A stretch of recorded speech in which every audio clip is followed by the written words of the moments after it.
Tennis elbow మనం చాలాసార్లు ఇది వింటుంటాము. ముఖ్యంగా సచిన్ టెండూల్కర్కి టెన్నిస్ ఎల్బో వచ్చింది. టెన్నిస్ ఎల్బో వచ్చినప్పుడు సచిన్ టెండూల్కర్ పీక్ కెరీర్లో ఉన్నప్పుడు, అంటే విపరీతంగా సెంచరీలు కొడుతున్న టైంలో టెన్నిస్ ఎల్బో వచ్చింది. అదేంటి అంటే ఎల్బోలో ఈ భాగంలో నొప్పి వస్తుంది.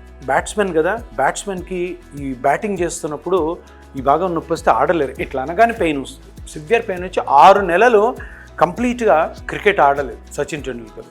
యజ్ఞాలు యాగాలు చేసి ఆ యజ్ఞాలు యాగాలు కూడా ఫలించకపోగా ఆ టెన్నిస్ ఎల్బోకి పిఆర్పి తీసుకొని రికవర్ అయ్యాడు సచిన్ టెండూల్కర్. దానికి ఆపరేషన్స్ లేవు. అంటే సచిన్ టెండూల్కర్ లాంటి అంత భారతరత్న అవార్డు గ్రహీత అయిన సచిన్ టెండూల్కర్కే పిఆర్పి పనిచేసింది అంటే మనందరికి కూడా టెన్నిస్ ఎల్బో కానీ, నీ జాయింట్ ప్రాబ్లం కానీ, స్పైన్ ప్రాబ్లం కానీ, షోల్డర్ ప్రాబ్లం కానీ, ఏ ప్రాబ్లం ఉన్నా కూడాను చిత్తశుద్ధితో మంచి నమ్మకంతో మీరు ట్రీట్మెంట్ చేసుకోవాలి, నేను కూడా ట్రీట్మెంట్ చేయాలి. ఇలా జరిగినప్పుడు ఏ నొప్పి నుంచి అయినా మీరు ప్లాస్మా థెరపీతో బయటపడవచ్చు.